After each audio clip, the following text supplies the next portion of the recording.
The sharp clatter of metal chains ripped me out of sleep at 5:30 in the morning. My heart was already racing as I stumbled to the bedroom window, still half-dazed. What I saw made my blood freeze. A beat-up tow truck was hoisting my sleek Tesla Model Y onto its rusty flatbed right in front of my house.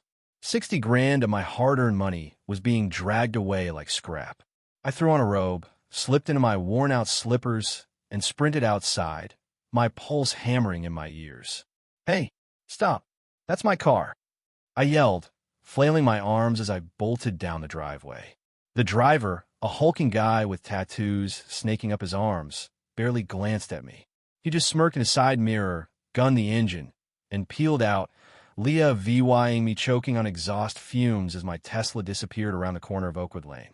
Then came the voice that made my stomach twist into knots. "Well, isn't this a shame?" It was syrupy, smug, and dripping with fake sympathy. I turned to see Linda Harper, our HOA president, standing on her pristine lawn across the cul-de-sac, cradling a coffee mug like she was posing for a suburban dictator photo shoot. Her smirk was pure venom. "Maybe next time you won't leave your junk cluttering up our neighborhood," she said, her eyes glinting with triumph. Linda was the kind of person who thrived on control. For 3 years, she'd ruled our quiet little subby VY Shown like it was her personal fiefdom. Grass a quarter-inch too long? She'd slap you with a fine.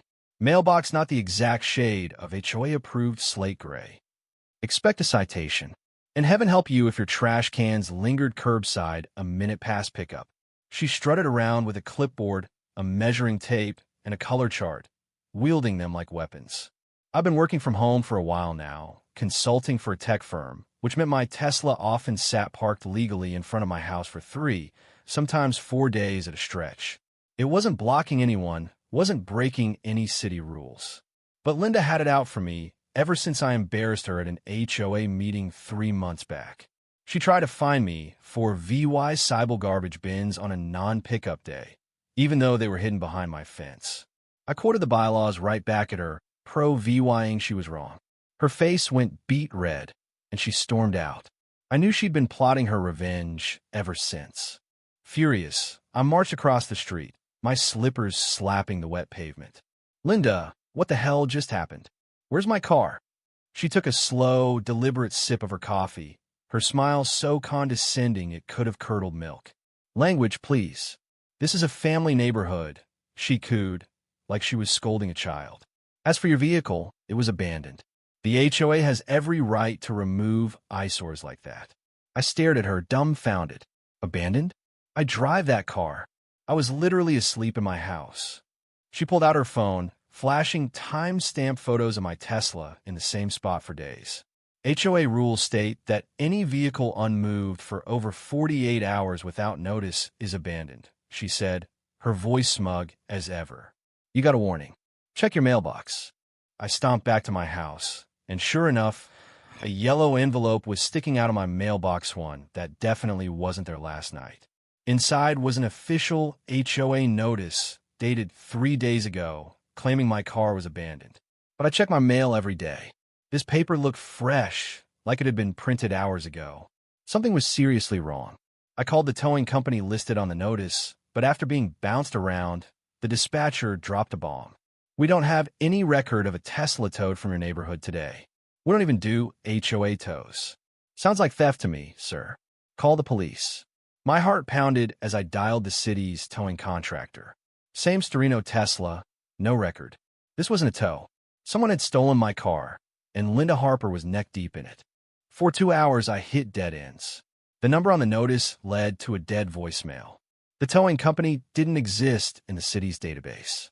My Tesla, worth more than most people's yearly pay, had vanished. Then my neighbor, Mike, knocked on my door. Mike lived a couple houses down and wasn't afraid of Linda's reign of terror. He worked night shifts at the ER and had a bombshell to share.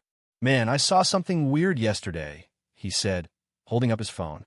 His dash cam, always running because of recent car break-ins, had caught Linda in her driveway at 2 p.m., chatting with the same tattooed guy who'd driven off with my car. They were pointing at my house, looking at papers, and Linda handed him a folded envelope. "Here's the kicker," Mike whispered. I had a buddy at the DMV run the tow truck's plate. It's registered to a guy named Vince Carter, and he got a rap sheet for auto theft and fraud. My jaw hit the floor. Linda hadn't just arranged an illegal Tausch hired a criminal to steal my car. I called 911, and within an hour, Detective Sarah Coleman was in my Lee VYing room, watching Mike's footage and scribbling notes.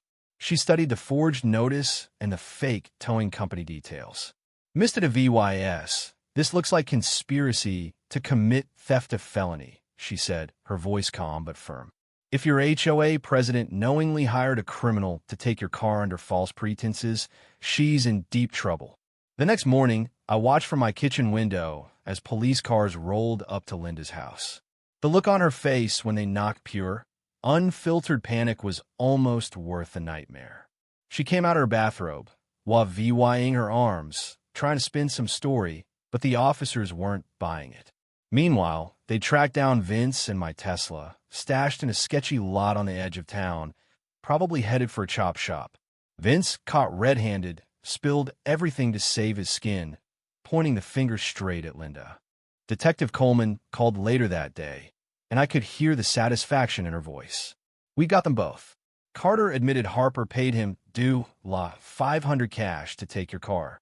She gave him fake HOA papers and told him it was abandoned, knowing he wasn't licensed. She had no legal authority, and she knew it. The charges were heavy. Linda faced conspiracy, fraud, and filing a false report. Vince was looking at grand theft auto plus parole violations. Between Mike's footage, Vince's confession, and the forged documents, the case was airtight. Word spread through the neighborhood like wildfire. By week's end, a petition was circulating for an emergency HOA meeting to boot Linda off the board. People who'd cowered under her petty rules for years were done. The meeting was a circus every chair filled with furious neighbors. Linda tried to play the VY Tim, claiming she was protecting the community, but the room wasn't how VYing it. 3 weeks later, my lawyer called with even better news. The lawsuit I'd filed against Linda and the HOA settled, covering my legal fees, emotional distress, and enough to upgrade my Tesla to the latest model with all the bells and whistles.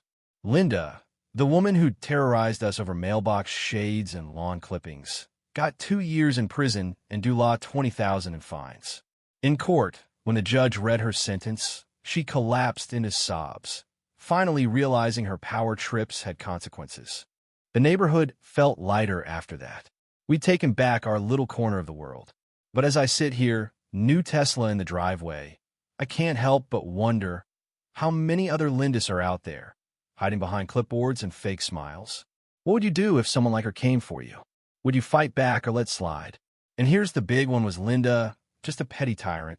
Or did she deserve even harsher punishment for what she did?